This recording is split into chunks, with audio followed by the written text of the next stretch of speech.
Cameraman camera నడతావేంటి?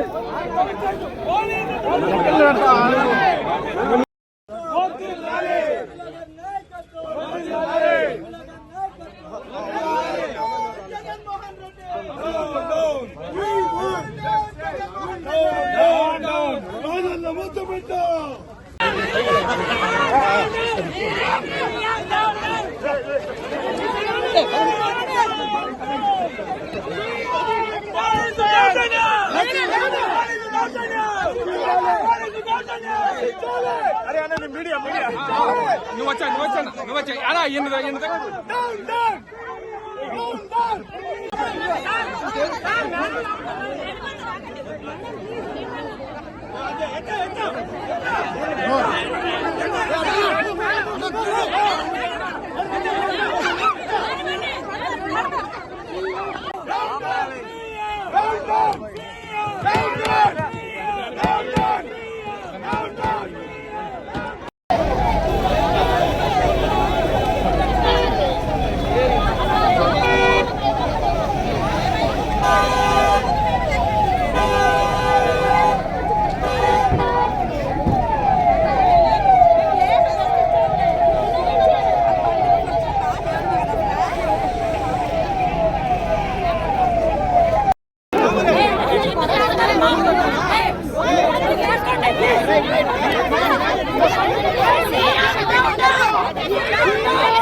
కార్యకర్త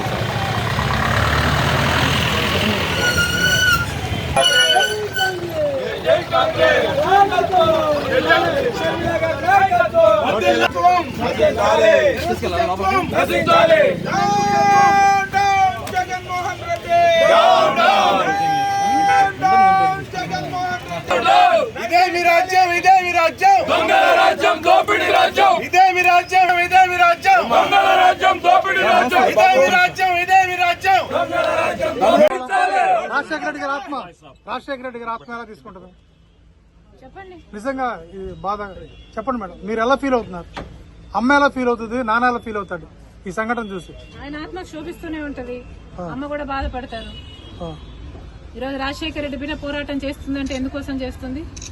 ఆంధ్ర రాష్ట్రంలో బిడ్డలకు ఉద్యోగాలు రావట్లేదని పోరాటం చేస్తే కనీసం సెక్రటేరియట్ లో రిప్రజెంటేషన్ ఇవ్వడానికి కూడా ఈరోజు హక్కు లేదు, మాట్లాడడానికి స్వేచ్ఛ లేదు, జర్నలిస్ట్ రాయాలన్నా కొట్లాడాలన్నా స్వేచ్ఛ లేదు. ఈరోజు కనీసం సెక్రటేరియట్ లో రిప్రజెంటేషన్ తీసుకోవడానికి ముఖ్యమంత్రి లేడు, హోంమంత్రులు లేరు, డిప్యూటీ చీఫ్ మినిస్టర్లు లేరు, మంత్రులు లేరు, కనీసం సీఎస్ కూడా లేరంటారు. ఇక వీళ్ళకి ఏం చేతనైంది? పరిపాలన చేతనైందా? వీళ్ళ స్పెషల్ స్టేటస్ తేవడం చేతనైందా? పోలవరం ప్రాజెక్టు పూర్తి చేయడం చేతనైందా? విశాఖ స్టీల్ ప్రైవేటైజ్ అయిపోతుంటే దాన్ని ఆపడం చేతనైతుందా? క్యాపిటల్ సిటీ కట్టడం చేతనైతుందా? కనీసం మెట్రో అన్నది తేయడం చేతనైందా? రైతులు ఆత్మహత్యలు చేసుకుంటున్నారు, అప్పుల పాలైపోతున్నారు, కనీసం పంట బీమా ఇవ్వడం కూడా చేత కాలేదు. బిడ్డలు ఆత్మహత్యలు చేసుకుంటున్నారు, ఉద్యోగాలు లేవు, నోటిఫికేషన్లు ఇవ్వడం కూడా చేత కాలేదు. రాజశేఖర రెడ్డి గారు వదిలి వెళ్లేసిన ప్రాజెక్టులు పూర్తి చేయడం కూడా చేత కాలేదు. మరి ఇదేనా రాజశేఖర రెడ్డి గారి వారసత్వం అంటే? ఆలోచన చేయాలి. ప్రజల కోసం కొట్లాడుతున్నాం మేము ఈరోజు. కనీసం కనికరం లేకుండా, మహిళలను చూడకుండా రాత్రి నన్ను పార్టీ ఆఫీస్ లోనే ఉండేటట్టు చేశారు. పాపం కదా? ఒక ఆడపిల్లని ఇలా చేయడం పాపం కదా? పాపమే. ఆంధ్ర రాష్ట్ర ప్రజలకు, ఆంధ్ర రాష్ట్ర యువతకు చేస్తున్నది వీళ్ళు పాపమే. ముఖ్యంగా ప్రతిపక్షాలు, జర్నలిస్టులు ఇంతగా కొట్లాడుతున్నా కూడా కొట్లాడు కనీసం వీళ్ళ చిత్తశుద్ధిని కూడా ఈ రోజు గౌరవించకుండా ఈ రోజు ఇట్లా గాయపరిచి. మేడం, మీ ఆర్కే గారు మళ్ళీ జాయిన్ అయ్యారు మంగళగిరిలో. అబౌట్ స్టూడెంట్స్ ఈ రోజు యువత గురించి మాట్లాడదాం. రేపు రండి, రేపు అడగండి, రేపు చెప్తాం. కానీ ఈ రోజు కాదు మేడం, 2,30,000 ఉద్యోగాలు ఇస్తామని చెప్పి ఇయ్యలేదు. జాబ్ క్యాలెండర్ ఇస్తామని చెప్పి ఇయ్యలేదు. 23,000 మెగా డిఎస్సీ అని చెప్పి ఈ రోజు దగా డిఎస్సీ 6,000 ఇచ్చారు. అది కూడా 26 రోజులు టైం ఉండగా ఇచ్చారు. పిల్లలు ఎలా ప్రిపేర్ అవ్వాలి? అసలు ఈ ప్రభుత్వానికి మనసే లేదు. ఈ గాయం ఎవరు చేస్తారు? జాతిలో ఈ గాయం ఎవరు చేస్తారు? మీ గాయం, ఉండను బండను మీ చేతి గాయం ఎవరు చేస్తారు? పోలీసులు ఇంకెవరు చేస్తారమ్మా?